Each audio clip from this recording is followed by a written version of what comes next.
which didn't help us neither coming off that. The big one that stepped up was McCoy Butler as a sophomore. Pitched in some big games, went down to Cincinnati in the Jesuit tournament, throws a 3-hitter against St. Xavier down there. As his first start of the year. Struck out 12 or 13. He had a real nice game that night, and he improved. He's going to be a good one.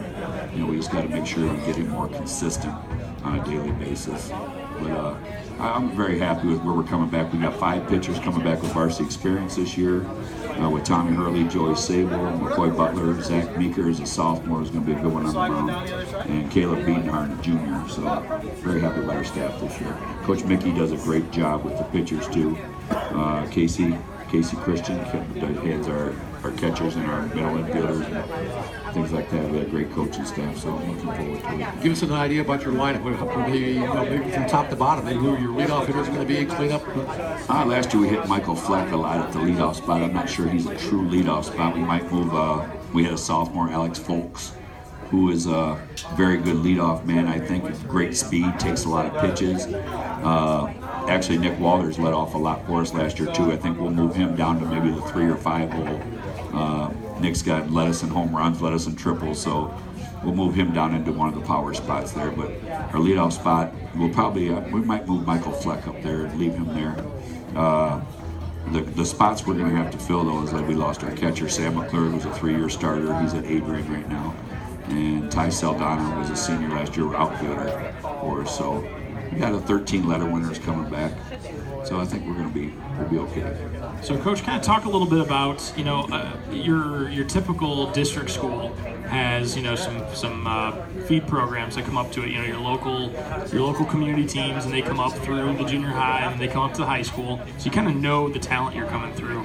Talk a little bit about what the difference is going to be. The big difference between knowing who's coming up through the Eastwood system where I grew up in Pepperville. Right. You know all the kids. Yeah. Versus at St. John's where you're going to get kids from all over the place. Yeah, we most of the time we really don't know who they are until we get there. But we have a summer camp that a lot of the kids that are going to come, incoming freshmen in St. John's, will come to our summer camp in June there at the end of the season. So we get a 4-day look at them there, and it's a good thing. And we get to go out and we know who's already enrolled at school, so we'll go out and maybe check out some summer games here and there and watch their travel teams play and just sit up in the stands and watch. So we get a good indication of who's coming. But you're right, the feeder systems, the ones that have baseball in the 6th, 7th, and 8th grade levels, they have an idea of who's already coming in where we have to wait. But it's like that where, like say for St. Francis or something like that too. So.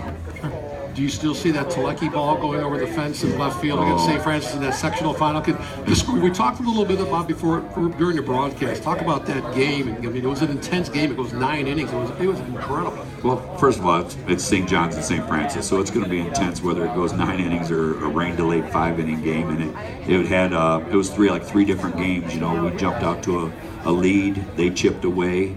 We come back and took a 3 or 4 run lead there in the 5th inning. They chipped back again. And then Jared hit a home run earlier in the game to put us up 3. And then we come up in the bottom of the 9th there, or bottom of the 8th, I think it was. So when it left the bat, I was coaching third. It was definitely over the fence. But it was the wind blew it back in. But actually, you could say his first one maybe wind aided the other way. So it was over the fence at one point, and it was a very well hit ball, but it just kept coming back in. They hit it too high, actually. And, credit to St. Francis, they kept battling back, and they're a good team. Obviously, they're probably the team to beat again. Last year they brought up those 2 sophomore pitchers, and they're going to be juniors this year. Yeah, they would get my vote right now if we had to vote tomorrow. They got Carter Smith and Cole Greiser is his name, and they have Noah Watts back, so they're going to be very good. The 2 sophomores were very, very polished for sophomore kids. They didn't get rattled in big situations and coming back for another year as a junior, they're gonna be tough to beat again. So looking forward to the battle though, just to go out and compete against them. There's nights in our league where anybody can win. I'm just saying it's us in St. Francis. Clay's going to have some good people back with Quinlan and Orr. Whitmer's going to be good. Any given night, anybody in our league can win. So got to bring your game every night. So kind of walk us through what's it, Ohio weather, one day it'll be 60 here, one day it's 15 degrees out and snowing. So as the spring approaches, what are you guys doing? When can you start practice? All that kind of stuff. We have open gyms going on right now. We lift on Monday, Wednesday, and Friday after school. We get the kids in the weight room. Coach Winkler does a great job with all our athletes over there at St. John's. We have open gyms going. We try to get in 2 to 3 nights a week. It's not a whole lot. We don't want to get in there every night and burn them out. But the weather in Northwest Ohio is what it is. Like you said, some days you go out and it's 60, the next day you're playing in some snow flurries or whatever. But we all battle through that. It's part of Northwest Ohio baseball. We are going on a spring trip this year, which is great. For the first time since I've been there, we're going down to Myrtle Beach, the Cal Ripken Experience down there. We're leaving April 15th. We'll come back on the 20th. Greg Fleck and Greg Telecki, 2 of the parents, have spearheaded the fundraising thing for us, and along with the other parents, they put together some good things. We've had some clothing drives, a Dave and Buster's thing, an OSU Michigan board thing. So they're putting some money together so we can go down. The only bad part about that is this year our spring break is in April.